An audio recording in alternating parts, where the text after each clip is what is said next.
인천공항 자동문이 열리자 차가운 바람이 뺨을 스쳤다. 오랜만에 느껴보는 한국의 공기였다. 박준우는 천천히 숨을 들이마시며 그 익숙하면서도 낯선 향기를 음미했다.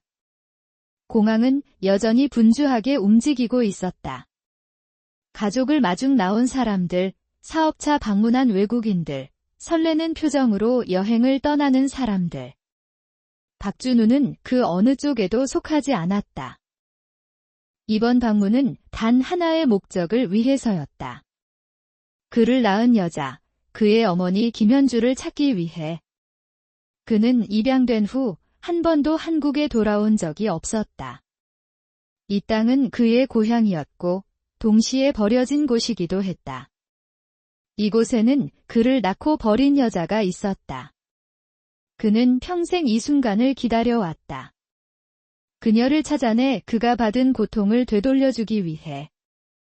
박준우는 주머니에서 휴대폰을 꺼내 잠시 망설이다 다시 집어넣었다. 한국에 도착한 것을 누구에게 알릴 필요는 없었다.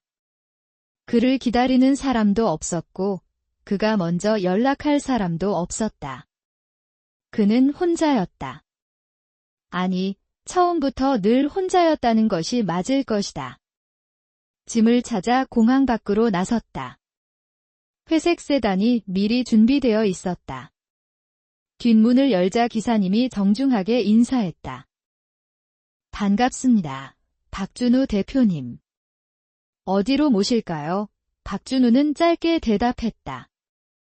호텔로 가주시죠. 차에 올라 창밖을 바라보았다. 서울의 야경이 점점 가까워지고 있었다. 반짝이는 빌딩들, 끝없는 차들의 행렬. 한국은 빠르게 변했지만 그의 기억 속 그때의 감정은 전혀 변하지 않았다. 그를 버린 여자는 지금 어디에서 어떻게 살고 있을까? 창문에 비친 자신의 얼굴을 바라보았다. 미국에서 살아온 시간이 35년이었다. 그 사이 그는 아무것도 가진 것 없는 입양아에서 억만장자가 되었다.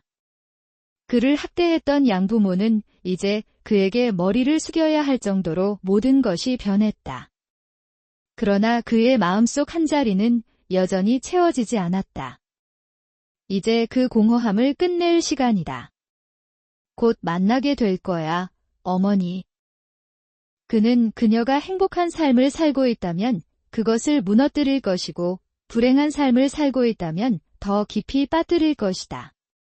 그 생각을 하며 그는 천천히 눈을 감았다. 박준우는 천천히 눈을 감고 과거를 떠올렸다. 어린 시절 그는 한없이 외로웠다. 미국으로 입양되었을 때 모든 것이 낯설었다. 양부모는 처음에는 그를 따뜻하게 맞아주는 듯 했다. 하지만 그 환상은 오래가지 않았다. 내가 이런 것도 못하면 쓸모가 없잖아.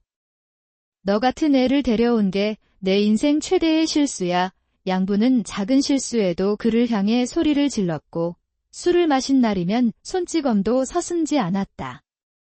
처음에는 이유를 몰랐다. 그는 자신이 뭘 잘못했는지도 몰랐고 왜 혼나야 하는지도 몰랐다.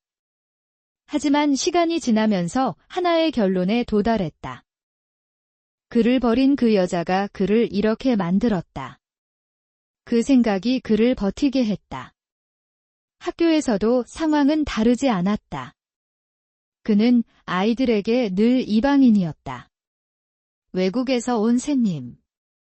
너희 부모도 진짜 널 좋아했겠네? 어쩌다 데려간 거겠지. 아이들은 그를 둘러싸고 괴롭혔다. 그의 점심을 빼앗고 교과서를 찢었고 사물함에는 언제나 이상한 낙서가 가득했다. 선생님들은 그런 그를 보호하지 않았다. 양부모에게 도움을 요청하는 건 더 큰 폭력을 자초하는 일이었다. 그렇게 그는 철저히 혼자가 되었다. 밤마다 그는 이불을 뒤집어 쓰고 가만히 울었다. 그럴 때마다 그의 머릿속에는 언제나 같은 질문이 맴돌았다. 왜 나를 버렸어? 내가 그렇게 쓸모없는 존재였어. 그 질문에 답할 사람은 없었다. 그는 그저 원망할 뿐이었다. 그를 낳고도 버린 여자, 그를 이렇게 만들고도 아무렇지 않게 살고 있을 그 여자. 그 분노는 결국 그를 살게 하는 힘이 되었다. 내가 너보다 훨씬 더 성공할 거야. 그는 필사적으로 공부했고 모든 시간을 일에 쏟아부었다. 대학에 들어갈 무렵에는 이미 누구보다 강해져 있었다.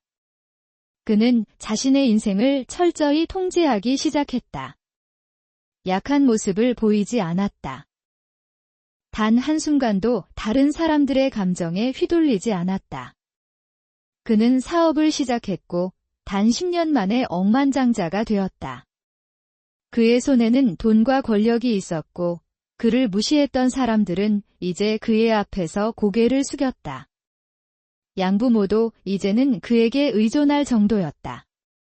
그렇게 그는 모든 것을 가졌다. 하지만 왜일까? 여전히 공허했다. 그는 그 이유를 알고 있었다. 그 여자가 아직도 그의 기억 속에 남아있기 때문이다. 그는 그 공허함을 없애기 위해서라도 반드시 그녀를 찾아야 했다. 그녀를 마주하고 그가 겪었던 모든 고통을 되돌려줄 것이다. 그가 어떻게 살아왔는지, 어떻게 성공했는지, 그리고 그녀가 그를 버린 대가가 얼마나 혹독한지 보여줄 것이다. 차는 여전히 서울의 밤거리를 달리고 있었다. 그는 눈을 뜨고 창밖을 바라보았다. 빛나는 네온 사인, 끝없는 도로, 그리고 그 속을 스쳐 지나가는 수많은 사람들. 그중 하나가 그를 버린 그 여자일지도 모른다. 곧 만나게 될 거야. 어머니, 그는 이를 악물고 창밖을 응시했다. 호텔에 도착하자마자 곧바로 노트북을 켰다. 그의 개인 비서가 한국에서 확보한 자료를 정리해 두었을 것이다. 메일함을 열자. 김현주 위치 추적 결과라는 제목의 이메일이 있었다. 그는 마우스를 움직여 클릭했다. 이름, 김현주. 나이, 62세. 현재 거주지, 서울 외곽 작은 원룸. 직업, 정성 담은 밥집 종업원. 기타, 약 7년 전부터 해당 식당에서 근무. 급여는 최저임금 수준. 박준우는 천천히 숨을 들이마셨다. 정성 담은 밥집이라 예상보다 초라하고 그가 상상했던 모습보다 훨씬 더 비참했다. 어딘가에서 잘 살고 있을 거라 생각했는데 이 정도면 거의 바닥을 기는 삶이었다. 그는 다시 메일을 내려보았다. 특이사항, 전과 없음, 과거 신장 적출 이력 있음, 은행 계좌 확인 결과 최근에도 대출이자 납부가 밀린 기록 존재. 그는 한동안 그 신장 적출이라는 단어를 가만히 들여다보았다. 설마 정말로 신장을 팔았다는 건가? 소문인 줄 알았던 이야기가 사실일 수도 있다는 생각이 들었다. 하지만 그것이 그를 위한 선택이었든 본인의 생계를 위한 선택이었든 그는 신경 쓰지 않았다. 중요한 것은 그녀가 그를 버렸다는 사실 하나뿐이었다. 그는 곧바로 전화기를 들어 비서에게 전화를 걸었다.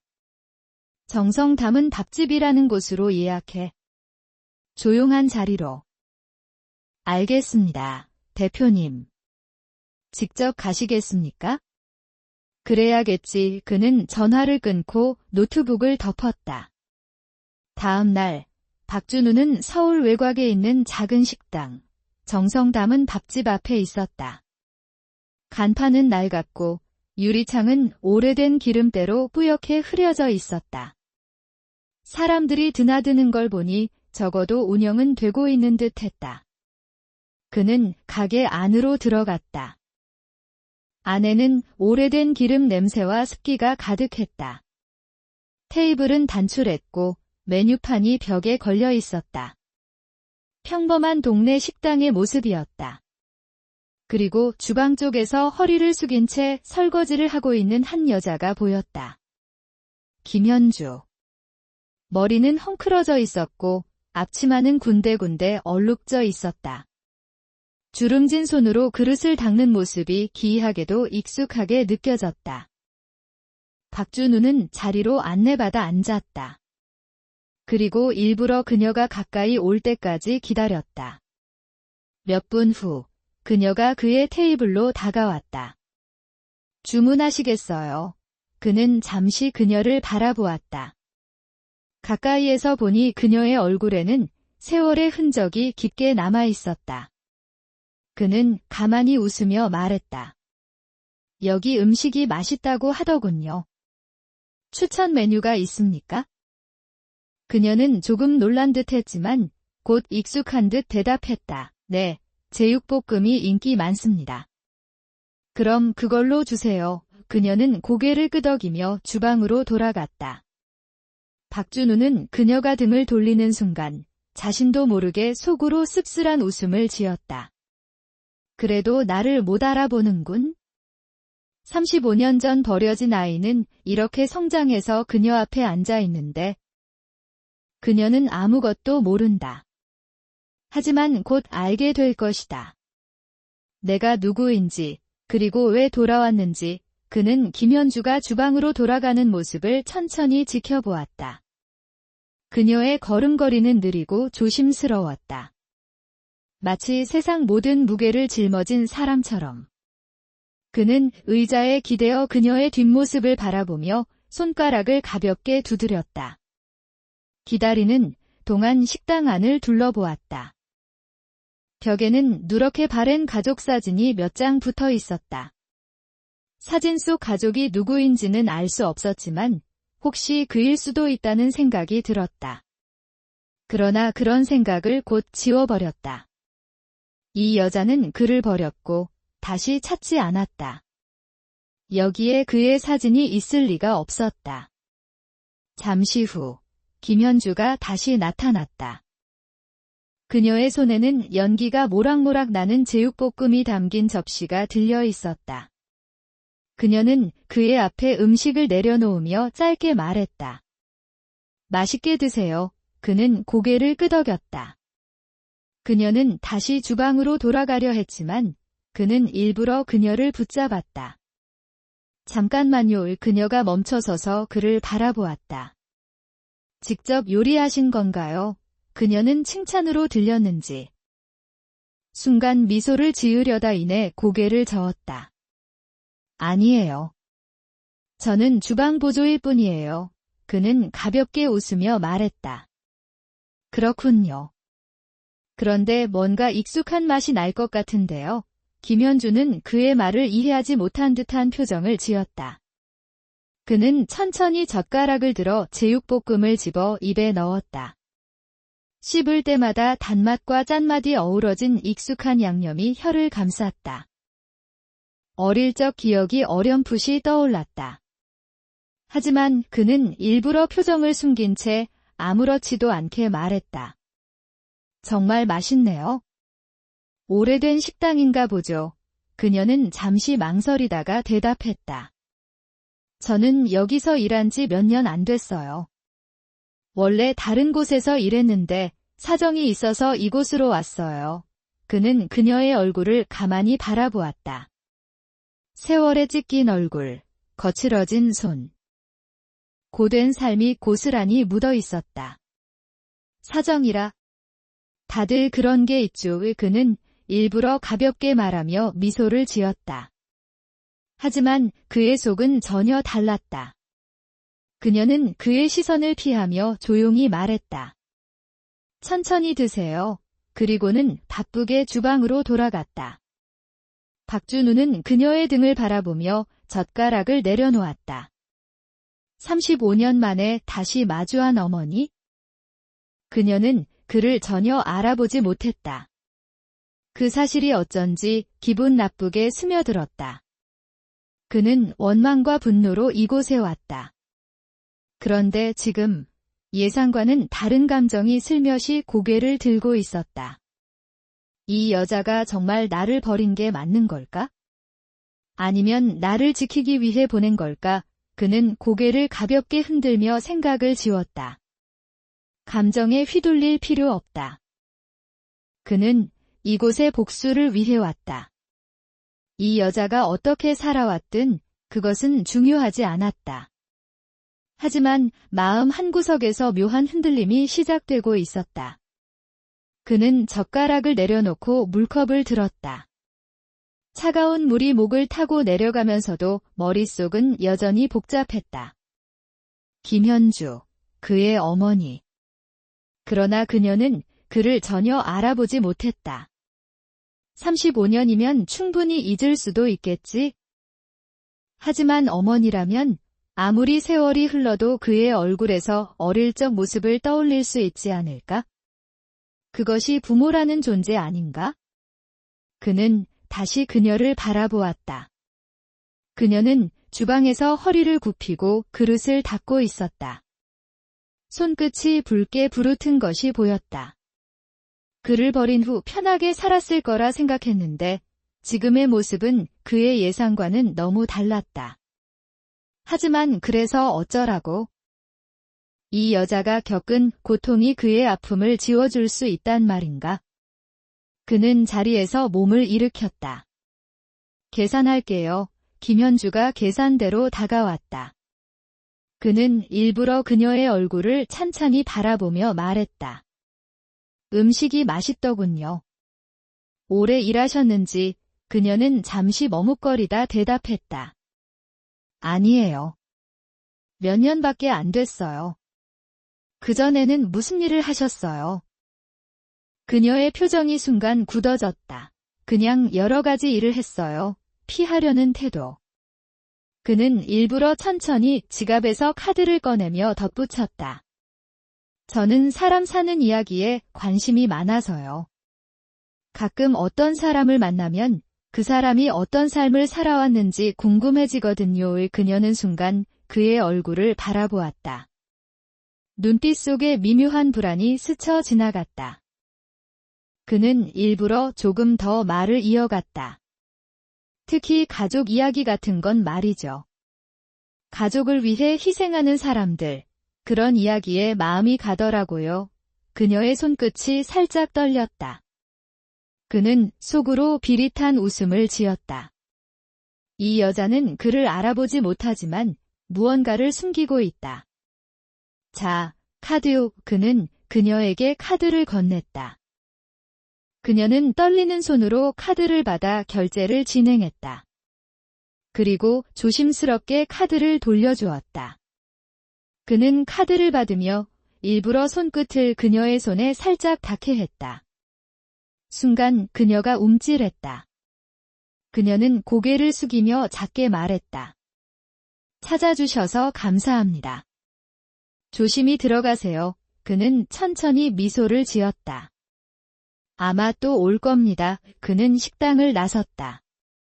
문이 닫히는 순간 뒤에서 그녀가 깊은 한숨을 내쉬는 소리가 들렸다. 그는 그 소리를 들으며 발걸음을 멈췄다. 이 여자는 뭔가 알고 있다. 그리고 그게 그가 기억하는 과거와 다를 수도 있다.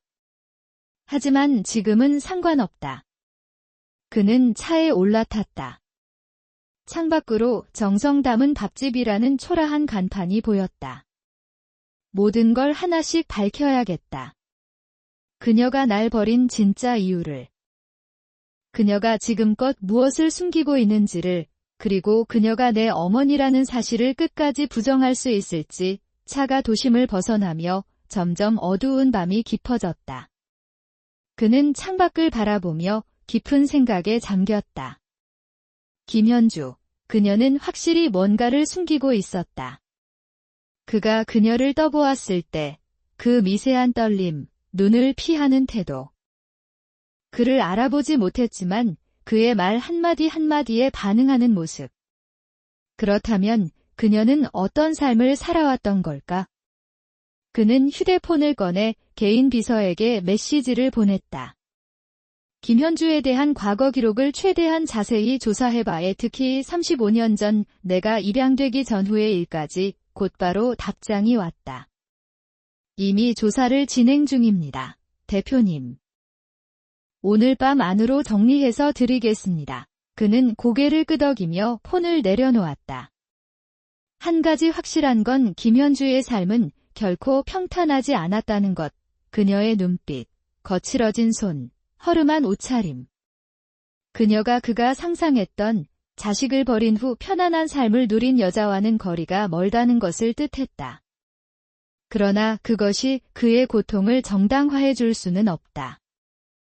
그녀가 어떤 삶을 살았든 그는 그 모든 세월 동안 고통 속에서 살아왔다. 그 사실은 변하지 않는다. 호텔에 도착하자마자 곧바로 노트북을 열었다. 몇 분 후 그의 메일함에 김현주 과거 조사 결과라는 제목의 이메일이 도착했다. 그는 마우스를 움직여 메일을 열었다. 김현주 과거 기록. 35년 전 한 공장에서 근무했던 기록이 있음. 그 전에는 서울의 작은 봉제 공장에서 일함. 결혼 이력이 있으나 이혼. 배우자는 폭력 전과가 있음. 1990년 미국으로 입양된 아동 관련 서류 발견. 김현주가 친모로 기재됨. 1991년 신장 기증 기록 있음. 수혜자는 불명. 1992년 부채 관련 소송 기록 있음. 최근까지 대부업체에 지속적으로 돈을 갚고 있음. 박준우는 손가락을 깍지 끼고 천천히 문장을 되새겼다. 이혼, 폭력적인 배우자, 그리고 신장 기증. 그는 화면을 보며 한동안 움직이지 않았다. 그가 미국으로 입양된 바로 다음 해에 신장을 기증했다고? 이건 단순한 우연일까? 기록에는 수혜자가 불명이라고 되어 있지만 그의 직감이 말했다. 그녀가 신장을 판 것은 그 때문일지도 모른다고. 그러나 그게 무슨 의미란 말인가? 그는 노트북을 덮고 천천히 숨을 내쉬었다. 이제는 직접 확인해야겠다. 과거 그녀와 함께 일했던 사람들을 만나 그녀의 진짜 삶을 확인해야 한다. 그녀가 왜 그를 버렸는지, 그 선택이 정말 그를 위해서였는지, 아니면 단순한 자기 자신을 위한 변명이었는지. 그는 휴대폰을 집어들었다. 공장 시절 김현주와 함께 일했던 사람들. 가능한 한 빨리 컨택해줘. 직접 만나보고 싶어. 비서는 즉시 답장을 보냈다. 알겠습니다, 대표님. 내일 오전에 두 사람과 만남을 주선하겠습니다. 박준우는 천천히 미소를 지었다. 드디어 그녀의 과거를 하나씩 밝혀낼 시간이다. 이른 아침, 박준우는 서울 외곽에 위치한 작은 카페에 앉아 있었다.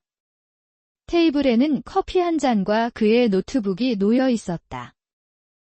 오늘은 김현주의 과거를 직접 들을 수 있는 날이었다.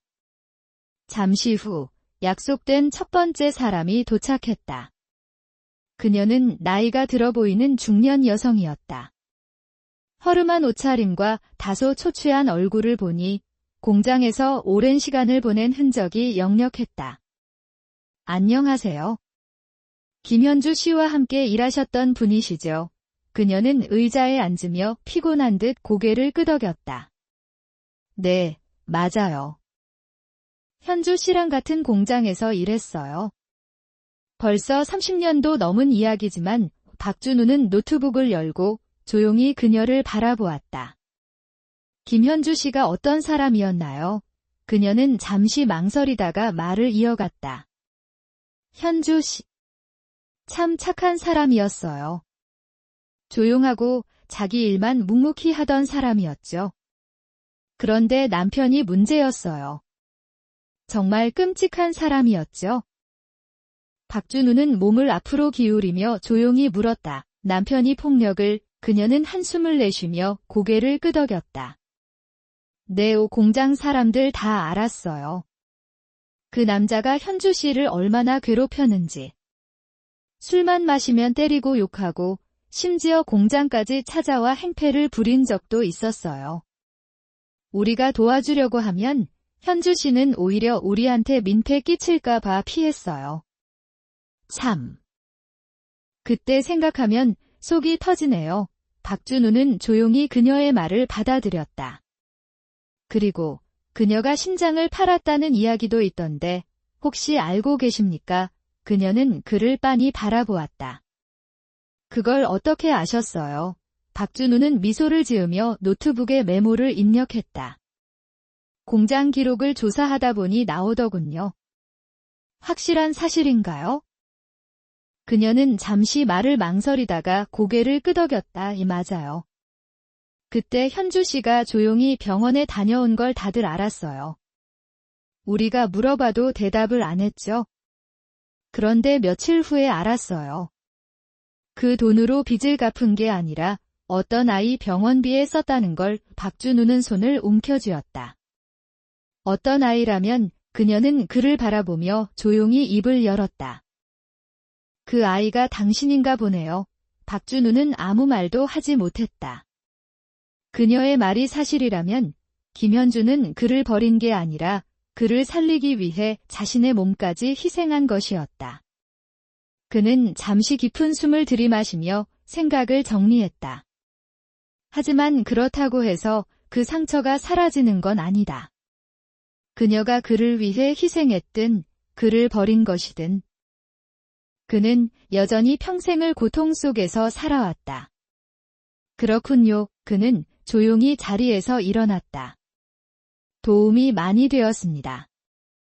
감사합니다. 그녀는 조용히 그를 바라보다가 마지막으로 한마디 덧붙였다. 현주 씨를 너무 미워하지 마세요. 그 사람, 자기 몸이 부서지더라도 자식을 위해서는 뭐든 했던 사람이었어요. 박준우는 아무 말 없이 고개를 끄덕였다. 그러나 아직 그녀를 용서할 준비가 되지는 않았다. 그날 오후, 박준우는 다시 정성 담은 밥집을 찾았다. 이번에는 더 이상 숨기지 않을 생각이었다. 그는 식당 안으로 들어서자마자 그녀를 찾아 시선을 고정했다. 김현주는 여전히 주방에서 허리를 숙이고 일하고 있었다. 그는 천천히 걸어가 그녀 앞에 섰다. 김현주 씨, 그녀는 깜짝 놀라며 고개를 들었다. 그리고 그를 보자마자 그 눈이 흔들렸다. 그는 차갑게 미소를 지으며 말했다. 이제는 제 정체를 밝힐 시간이 된 것 같군요. 그녀는 아무 말도 하지 못했다. 저는 당신이 35년 전에 미국으로 보낸 아들입니다. 기억나십니까? 그녀의 얼굴이 하얗게 질렸다. 뭐라고요? 그는 천천히 숨을 내쉬며 그녀를 바라보았다. 제가 왜 돌아왔는지 아십니까? 당신이 나를 버린 이유를 직접 듣기 위해서입니다. 그 순간 그녀의 손에서 접시가 바닥으로 떨어지며 깨졌다. 박준우는 단호한 눈빛으로 그녀를 바라보며 마지막 한마디를 던졌다. 이제 진실을 말해보시죠. 김현주의 얼굴은 순식간에 창백해졌다. 그녀의 손이 심하게 떨렸다. 그는 그런 그녀를 가만히 바라보았다. 뭐라고 했니? 그녀는 그를 바라보며 믿기지 않는다는 듯 속삭였다. 박준우는 천천히 한 걸음 다가섰다. 35년 전 당신이 미국으로 보낸 아들, 그 아이가 바로 저라고요. 그녀의 입술이 벌어졌다가 다물어졌다. 숨을 들이쉬는 것도 잊은 듯한 얼굴이었다. 아니야. 그럴 리가 없어. 그녀는 머리를 가로저으며 뒷걸음질 쳤다. 그는 그녀의 반응을 유심히 살폈다. 당황함, 두려움, 죄책감, 믿기지 않음. 믿기지 않겠죠? 하지만 사실입니다. 그는 가방에서 신분증을 꺼내 테이블 위에 내려놓았다. 그녀의 손이 떨리며 조심스럽게 그것을 집어들었다. 신분증 속 그의 이름, 미국식 이름과 한국식 이름이 함께 적혀 있었다. 그녀의 눈이 점점 커졌다. 그리고 결국 손에 쥐고 있던 신분증을 떨어뜨렸다. 준우? 태가, 정말, 내가. 그녀는 그의 한국 이름을 부르며 눈물을 글썽였다. 박준우는 싸늘하게 웃었다. 태가 그렇게 부를 자격이 있다고 생각하세요. 그녀는 그대로 주저앉아 버렸다. 한 손으로 입을 틀어막으며 격하게 떨고 있었다. 그는 그녀를 내려다보며 차갑게 말을 이었다. 당신을 찾는데 오래 걸리지 않았어요. 솔직히 기대 이하였고요. 겨우 이런 곳에서 이렇게 살고 있을 줄은 몰랐거든요. 그녀는 그의 말을 듣고도 아무 대답도 하지 않았다. 눈물만 조용히 흘러내렸다. 왜 그러세요? 예상 못했나요? 아니면 이미 오래전에 나를 잊어버린 겁니까? 그녀는 고개를 천천히 가로저었다. 아니야. 절대 아니야. 박준우는 비웃었다. 절대 아니라고요? 하지만 저는 그렇게 느껴지는데요. 당신은 나를 버렸고 나는 낯선 나라에서 지옥 같은 삶을 살아야 했어요. 양부모에게 학대받고 친구들에게 괴롭힘 당하고 평생을 혼자서 버텨야 했어요. 그런데 당신은 여기서 이렇게 살아남았고 그녀는 고개를 숙였다. 그리고 떨리는 손으로 자신의 얼굴을 감쌌다. 박준우는 그녀가 울어도 흔들리지 않았다. 이제 솔직하게 말해보세요. 나를 왜 버렸습니까? 그녀는 입을 열었지만 제대로 된 말이 나오지 않았다. 나는 어쩔 수 없었어. 박준우는 차갑게 웃었다. 어쩔 수 없었다. 그녀는 다시 나를 바라보았다. 눈물이 가득 고인 눈동자 속에는 말로 표현할 수 없는 감정이 얽혀 있었다. 너를 지키고 싶었어. 널 살리고 싶어서. 나는 순간 미간을 찌푸렸다. 살리고 싶었다고요? 그게 말이 됩니까? 나를 버려야만 살 수 있었단 뜻인가요? 그녀는 간절한 눈빛으로 나를 바라보았다. 그때 나는 너무 가난했고 내 병원비를 감당할 수 없었어. 아무것도 가진 게 없었고 아무도 도와주지 않았어. 나는 심장을 팔아서라도 널 살리고 싶었어. 나는 숨을 멈췄다. 뭐라고요? 그녀는 떨리는 손으로 자신의 배 쪽을 가리켰다. 내 치료비를 마련하려고 심장을 팔았어. 그때 난 선택할 수 있는 게 그것밖에 없었어. 나는 아무 말도 하지 못했다. 그녀가 심장을 팔았다는 소문은 사실이었다. 하지만 그 돈이 그의 병원비에 쓰였다는 사실은 처음 듣는 이야기였다. 그래서 나를 입양 보낸 겁니까? 나는 조용히 물었다. 그녀는 고개를 끄덕였다. 병원에서는 내가 미국에서 치료를 받아야만 산다고 했어. 하지만 나는 너를 데리고 갈 수 없었어. 돈도 없고 돌볼 수도 없으니까. 그래서 그녀의 목소리는 흐려졌고 결국 눈물을 흘리며 말을 잇지 못했다. 나는 숨을 깊게 들이쉬었다. 그렇다고 해도 당신이 나를 버린 건 변하지 않아요. 그녀는 아무 말도 하지 못했다. 나는 그녀의 눈물을 바라보면서도 여전히 분노를 느꼈다. 그녀가 그를 위해 희생했다는 사실이 그의 고통을 덜어주는 건 아니었다. 제가 어떤 삶을 살았는지 아십니까? 나는 낮은 목소리로 속삭였다. 당신이 나를 버린 후 나는 학대당했고 외톨이가 되었고 그저 살아남기 위해 이를 악물고 버텼어요. 제가 이렇게 성공한 건 당신 덕분이 아닙니다. 오직 제 힘으로 해낸 거예요. 그녀는 고개를 떨군 채 흐느꼈다. 나는 자리를 박차고 일어났다. 이제야 당신의 사정을 알게 되었지만 그게 나를 위로해주지는 않아요. 나는 아직도 당신을 원망하고 있습니다. 나는 그녀를 내려다보았다. 그리고 이 원망이 쉽게 사라질 것 같지도 않네요. 나는 그녀의 반응을 끝까지 지켜봤다. 그녀는 무너진 듯한 모습으로 고개를 숙인 채 울고 있었다. 나는 차갑게 한숨을 내쉬고 식당을 나섰다. 이제 나는 무엇을 해야 할까? 그녀를 용서할 수 있을까? 아니면 여전히 복수를 꿈꿔야 할까? 나는 답을 찾지 못한 채 식당 문을 닫고 어두운 밤거리로 나섰다. 식당 문을 나서려는 순간 문이 거칠게 열렸다. 거친 인상의 남자 셋이 안으로 들어왔다. 검게 그을린 얼굴, 팔뚝에 새겨진 문신, 그리고 몸에서 풍기는 싸구려 담배 냄새. 나는 직감적으로 느꼈다.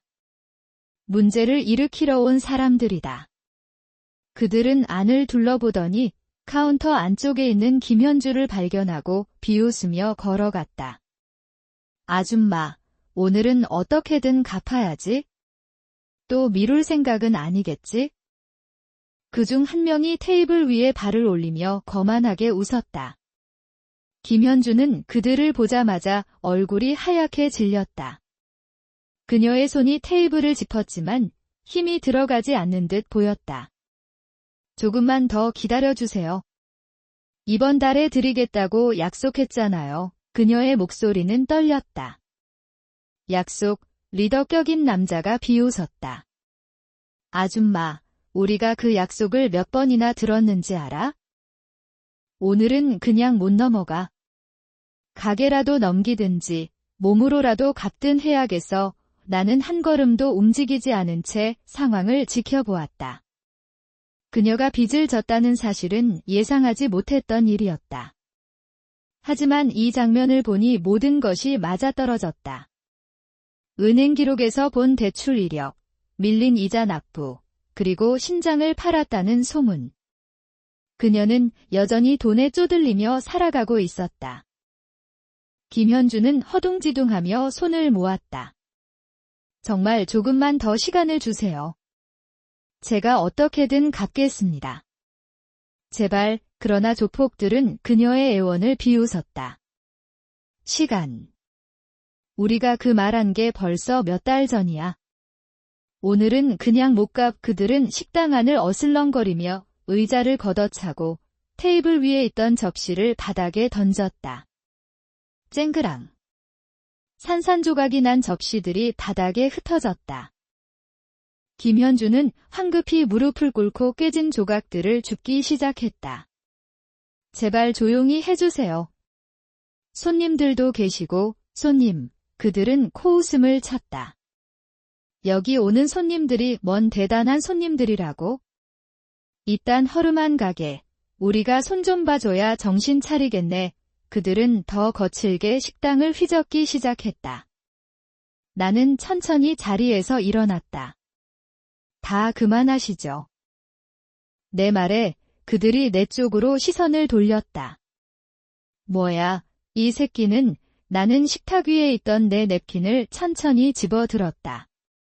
돈 때문이라면 해결해 드리겠습니다. 그러니 이 가게에서 나가세요. 그들은 내 말을 듣고 한바탕 웃음을 터뜨렸다. 얘야, 이 새끼 봐라. 돈 좀 있다고 설치는 거야. 리더가 내 앞에 성큼성큼 걸어왔다. 그럼 내가 대신 갚아주겠다는 거야. 나는 지갑에서 두툼한 돈다발을 꺼내 그 앞에 던졌다. 이걸로 충분하겠죠. 그들의 얼굴에서 웃음기가 사라졌다. 뭐야? 진짜 주는 거야? 나는 차갑게 응시하며 대답했다. 필요한 돈을 가져가세요. 그리고 다시는 여기 오지 마세요. 그들은 잠시 머뭇거리다 서로를 바라보았다. 그러더니 돈을 주섬주섬 챙겼다.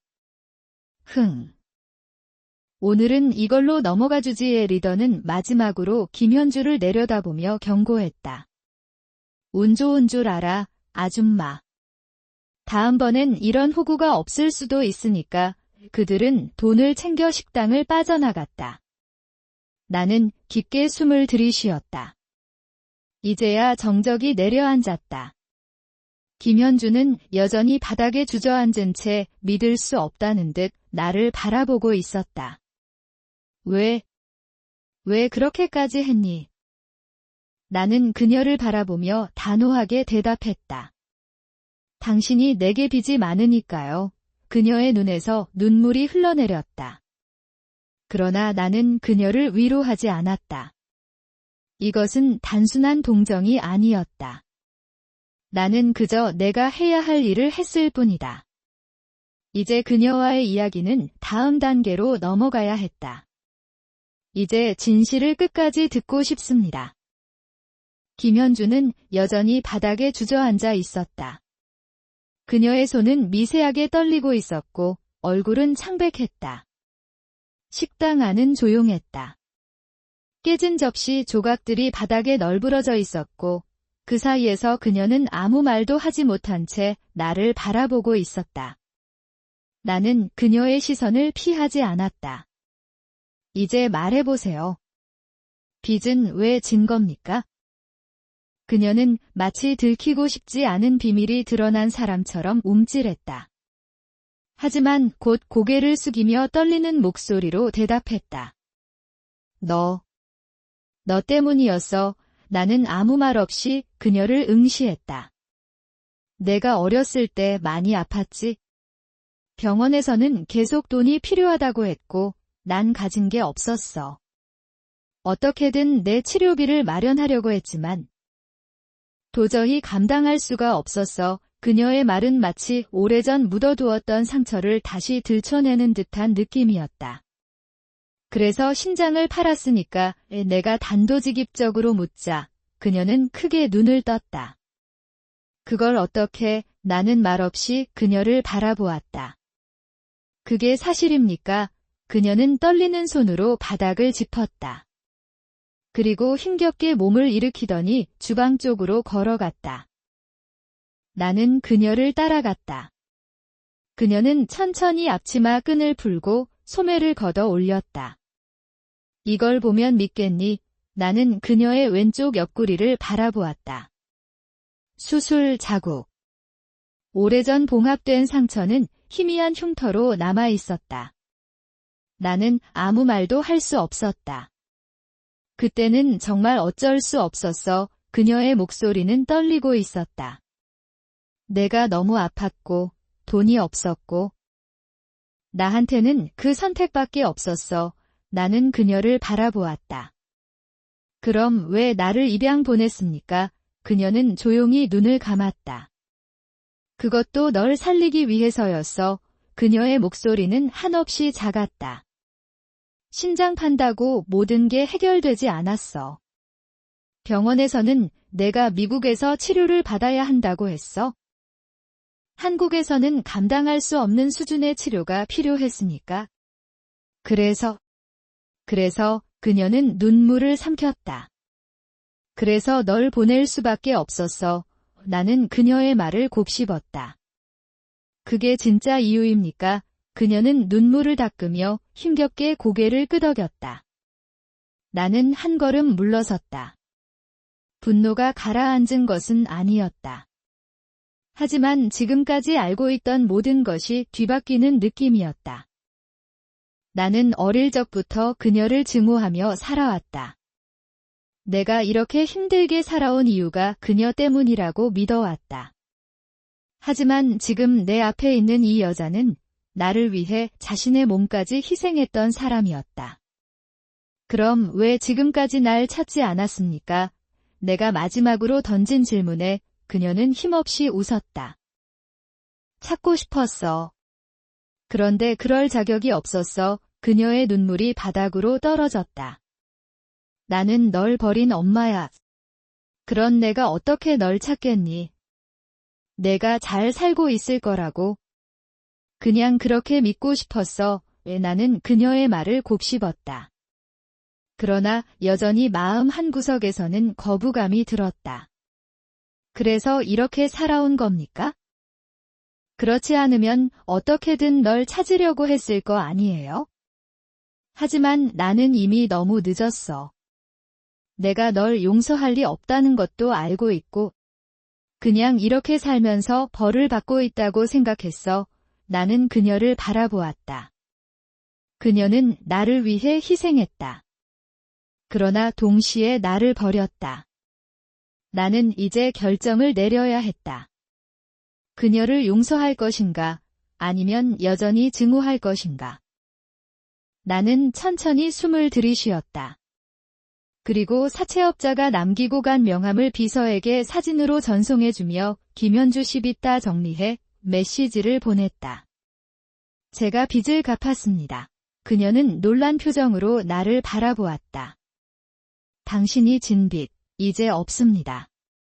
왜? 당신이 빚을 갚아야 할 대상은 채권자가 아니라 나니까요. 나는 그녀를 똑바로 바라보며 말했다. 이제 당신이 나에게 진 빚을 갚을 차례입니다.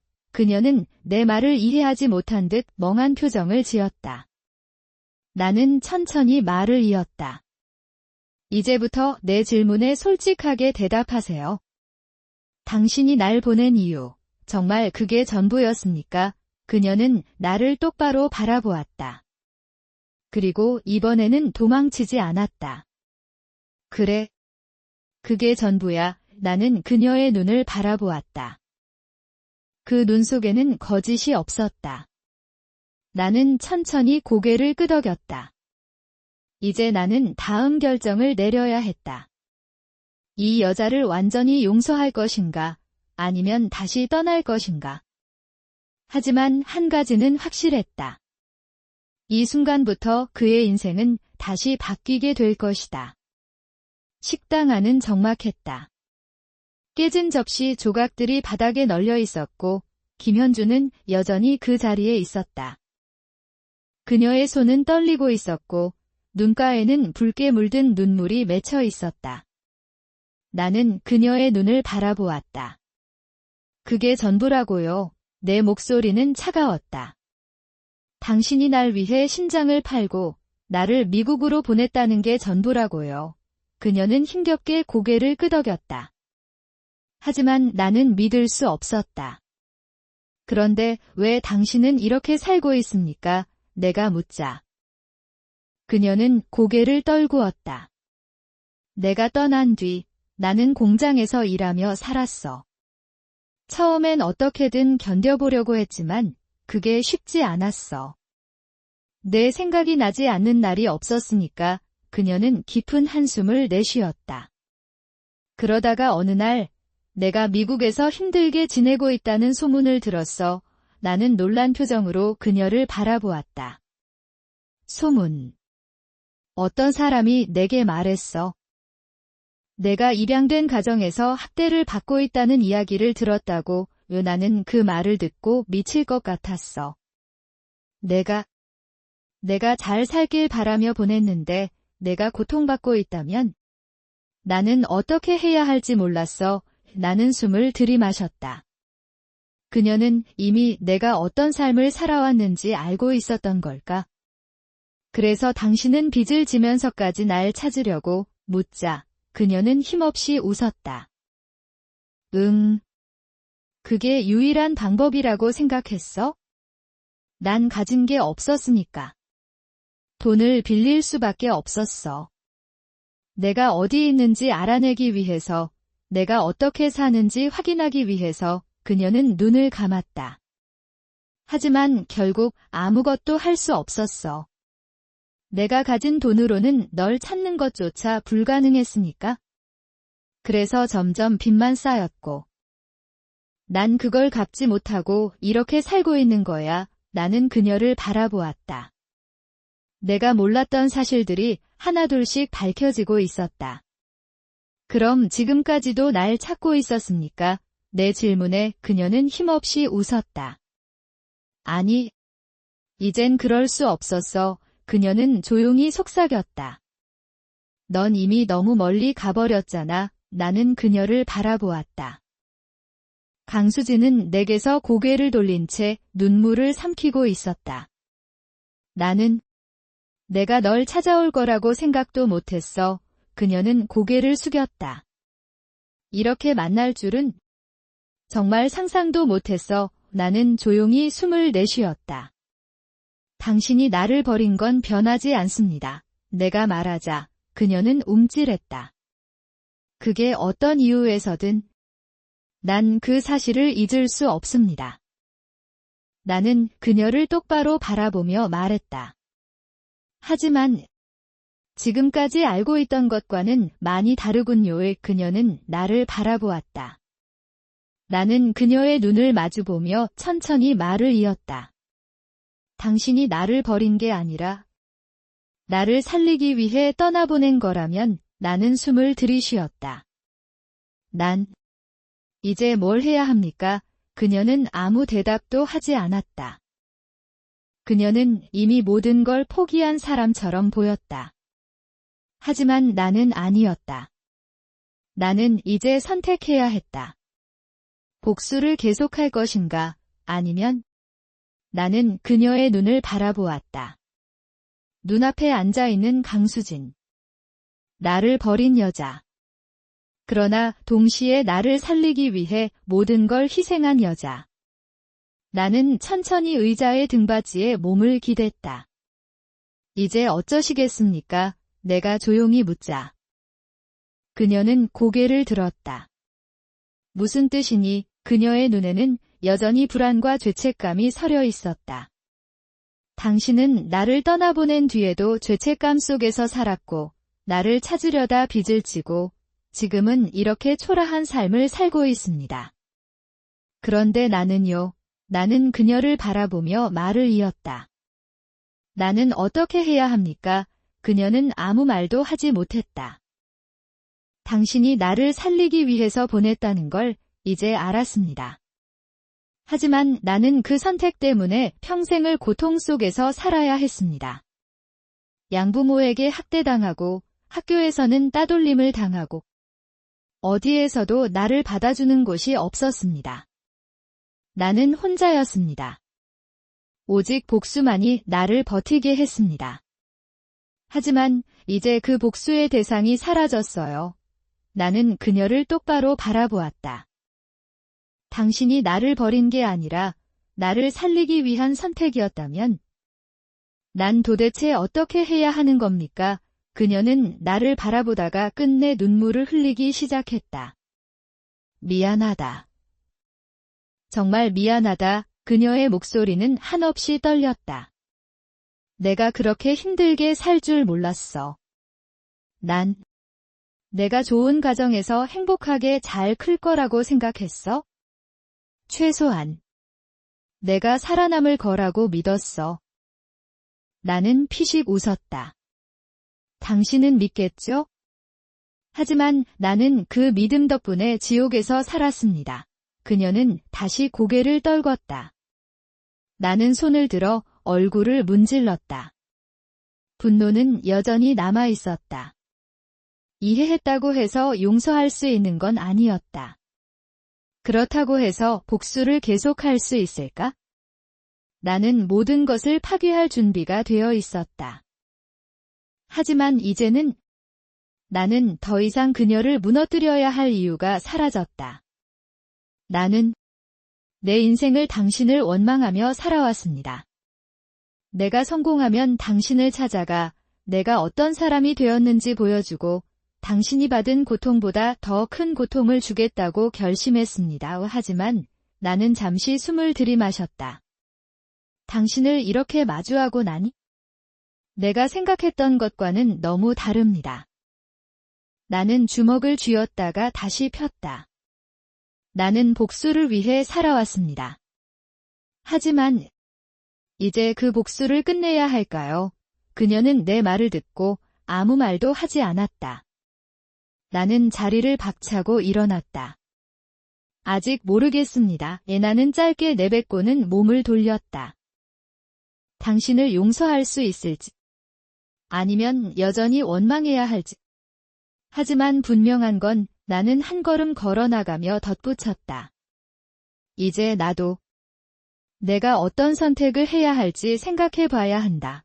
그녀는 나를 붙잡지 않았다. 나는 문을 열고 식당을 나섰다. 강 대표님, 차 준비되어 있습니다. 기사가 정중하게 문을 열었지만 나는 고개를 저었다. 따라오지 마세요. 그냥 나 좀 걷고 싶어서요. 기사는 의아한 표정을 지었지만 묻지 않았다. 나는 천천히 골목길로 걸음을 옮겼다. 서울의 밤거리는 화려했다. 빛나는 간판들, 저마다의 삶을 살아가는 사람들. 익숙하지 않은 풍경 속을 걸으며 나는 묘한 감정에 휩싸였다. 분명히 나는 승리한 거였다. 복수를 위해 찾아왔고 그녀를 무너뜨릴 생각이었다. 그런데 왜인지 모르겠지만 눈물이 났다. 주먹으로 눈가를 훔쳤다. 하지만 눈물은 멈추지 않았다. 나는 그대로 벽에 기대어 서서 고개를 떨궜다. 대체 뭐야, 이게. 울고 싶지 않았다. 이겨낸 줄 알았다. 나는 성공했고 모든 걸 손에 넣었는데 그런데도 마음속 어딘가가 뻥 뚫린 것처럼 허전했다. 눈물이 멈추지 않았다. 그때 어디선가 조심스러운 발소리가 들렸다. 준우야, 나는 순간 숨을 삼켰다. 익숙한 목소리였다. 돌아보지 않아도 알 수 있었다. 어머니였다. 그녀는 한 걸음, 한 걸음 나에게 다가왔다. 나는 고개를 들었다. 그녀는 나를 따라왔는지 조금 떨어져서 나를 바라보고 있었다. 어색한 침묵이 흘렀다. 그리고 그녀는 작은 목소리로 말했다. 밥 먹고 가라. 그 한마디에 내 안에 억눌려 있던 무언가가 무너져 내렸다. 나는 다시 눈물을 쏟아냈다. 이번엔 참지 않았다. 그녀도 울고 있었다. 나는 비틀거리며 그녀에게 다가갔다. 그녀가 조심스럽게 손을 내밀었다. 나는 그 손을 뿌리치지 않았다. 35년 만이었다. 나는 처음으로 어머니의 손을 잡았다. 어머니의 손을 잡는 순간 마치 얼어붙었던 시간이 녹아내리는 것 같았다. 35년 만에 처음 느껴보는 온기. 나는 무슨 말이라도 해야 할 것 같았지만 입을 떼는 순간 목이 메어 아무 말도 나오지 않았다. 춥지 않니? 어머니가 조심스럽게 물었다. 나는 마치 어린아이가 된 것처럼 고개를 끄덕였다. 그녀는 내 손을 꼭 잡고 다시 식당 안으로 이끌었다. 나는 저항하지 않았다. 식당 문이 다시 열리고 나는 조용히 그 안으로 들어섰다. 주방에서는 따뜻한 국이 끓고 있었다.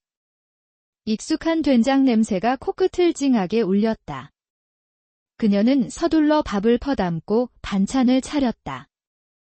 마치 오래전부터 기다려온 순간처럼. 나는 천천히 숟가락을 들었다. 뜨거운 국물을 한 입 떠먹는 순간 속에서 북받치는 것이 터져나왔다. 눈물이 다시 흘러내려 소리를 삼키며 나는 조용히 울었다. 어머니는 한참 동안 아무 말도 하지 못했다. 그리고 떨리는 목소리로 대답했다. 내가 널 볼 자격이 없어. 그녀의 뺨에도 눈물이 맺혔다. 널 살려야 했어. 그때는 그 방법밖에 없었어. 나는 아무 말 없이 그녀를 바라봤다. 지금까지 그녀를 원망해왔지만 이 순간만큼은 모든 것이 복잡하게 엉켜버렸다. 나는 조용히 숟가락을 내려놓았다. 그리고 아주 작은 목소리로 말했다. 이제 어떻게 하죠? 그녀는 눈물을 훔치며 나지막이 웃었다. 밥부터 다 먹어라. 그 다음에 얘기하자. 그녀는 여전히 나의 어머니였다. 나는 고개를 끄덕였다. 그리고 한 숟갈, 또 한 숟갈 천천히 밥을 떠먹기 시작했다. 이 순간만큼은 35년 전 그때로 돌아간 기분이었다. 따뜻한 밥 한 끼가 이렇게 눈물 나도록 소중한 순간이 올 줄 몰랐다. 어머니는 조용히 내 앞에 앉아 내가 먹는 모습을 지켜보았다. 나는 묵묵히 한 숟갈, 한 숟갈 떠먹었다. 천천히 먹어. 급할 거 없어. 그녀의 말투는 조용했지만 그 안에 담긴 감정은 너무도 선명했다. 35년 동안 나를 위해 해줄 수 없었던 한 끼의 밥, 지금에서야 비로소 내 앞에 놓여 있었다. 밥을 다 먹고 나서도 한동안 우리는 아무 말도 하지 않았다. 하지만 침묵이 어색하지는 않았다. 그저 서로가 존재하고 있다는 사실만으로도 충분했다. 나는 천천히 입을 열었다. 엄마, 그 단어가 너무 낯설었다. 하지만 동시에 너무도 그리웠다. 어머니는 손을 떨며 나를 바라봤다. 그녀의 눈에 다시 눈물이 맺혔다. 그래. 내 아들, 나는 오래도록 숨겨왔던 말을 꺼냈다. 이제 혼자 살지 마세요. 그녀는 당황한 듯 나를 바라보았다. 내가 그런 말 해줄 줄 몰랐다. 엄마도 이제 좀 쉬어야지. 나는 결심한 듯 말을 이었다. 미국으로 같이 갑시다. 그녀는 순간 얼어붙었다. 미국. 아니야. 나는 거기서 뭘 할 수 있겠니? 여기서, 그럼, 제가 한국으로 올게요. 나는 단호하게 말했다. 그녀의 눈이 커졌다. 내가, 내 회사, 어디서든 운영할 수 있어. 엄마랑 같이 있고 싶어요. 그녀는 손을 입에 가져가며 울음을 삼켰다. 나도 목이 메었지만 끝까지 말을 이어갔다. 엄마, 이제 우리 같이 살아요. 어머니는 아무 말도 하지 못하고 그저 조용히 고개를 끄덕였다. 나는 그녀의 손을 다시 잡았다. 이제야 비로소 우리는 진짜 가족이 된 것 같았다. 어머니는 나를 버린 게 아니었다. 그녀는 나를 살리기 위해 모든 걸 희생했다. 그걸 너무 늦게 알았지만 이제라도 바로잡을 수 있다면 나는 그걸로 충분했다. 창밖으로 아침 해가 떠오르고 있었다. 35년 만에 맞이하는 새로운 시작이었다. 나는 어머니의 손을 꼭 쥐며 작게 속삭였다. 이제 진짜 집에 가요, 엄마. 호텔로 돌아오자마자 곧바로 비서에게 전화를 걸었다. 우리 어머니를 모시고 살 집을 준비해. 조용하고 경치 좋은 곳으로. 비서는 잠시 멈칫하다가 곧 대답했다. 강 대표님, 어느 정도 수준을 원하십니까? 나는 창밖을 보며 짧게 말했다. 최고급으로. 서울 근교, 제주도, 강원도 상관없어. 넓고 햇볕 잘 들고 공기 좋은 곳, 그리고 보안 철저한 곳으로. 비서는 메모를 하듯 빠르게 타이핑 소리를 냈다. 알겠습니다. 그에 맞는 매물을 선별해서 바로 보고드리겠습니다. 가구와 생활용품은 어떤 걸로 준비할까요? 나는 피식 웃으며 대답했다. 그런 것도 나한테 묻나? 다 최고급으로. 가전제품, 침대, 가구, 심지어 주방 도구까지. 우리 어머니가 살아온 환경이랑 비교도 안 될 정도로 완벽한 곳이어야 해. 남들 눈치 보지 않고 평생을 편히 지낼 수 있도록. 이 비서는 짧게 숨을 들이마신 뒤 곧 확신에 찬 목소리로 답했다. 네, 바로 준비하겠습니다. 나는 통화를 끊고 잠시 생각에 잠겼다. 내가 이 모든 걸 하는 이유가 뭘까? 어머니를 위한 마음이었을까? 아니면 내 안에 남아있던 공허함을 채우기 위한 것일까? 어찌 됐든 내 손으로 어머니의 남은 삶을 지켜줄 것이다. 그리고 한 가지 더, 과거를 철저히 정리해야만 한다. 나는 다시 비서를 불렀다. 사채업자. 그놈들 조사해봤지. 비서는 이미 알고 있었다는 듯 자료를 넘겼다. MK캐피탈이란 이름으로 운영되는 개인 금융업체입니다. 겉으로는 합법적인 대부업체처럼 보이지만 뒤에서는 가짜 신용정보로 빚을 부풀리고 가짜 서류로 협박하는 방식으로 수많은 서민들을 파탄냈습니다. 나는 눈을 가늘게 뜨고 서류를 훑었다. 우리 어머니가 왜 나를 찾지 못했는지 알아. 비서는 침묵했다. 나는 문서를 책상 위에 던지며 낮은 목소리로 말했다. 이놈들이?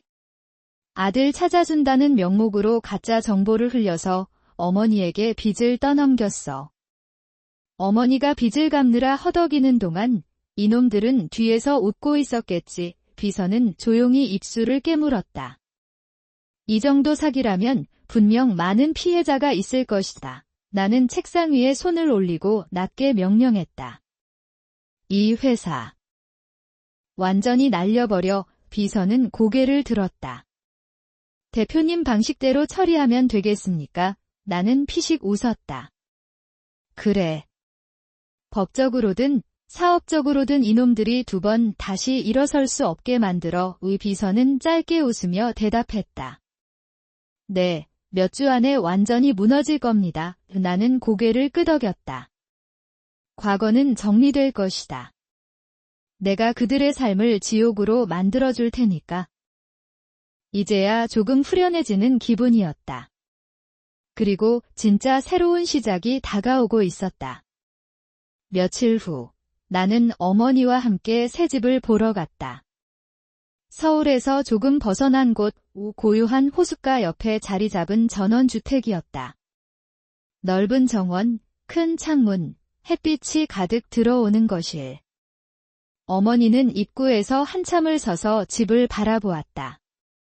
이게 우리 집이라고. 나는 문을 열며 말했다. 네, 이제 여기서 편히 살면 돼요. 어머니는 조심스레 집 안으로 발을 들였다. 새하얀 대리석 바닥, 부드러운 가죽 소파, 최신식 주방.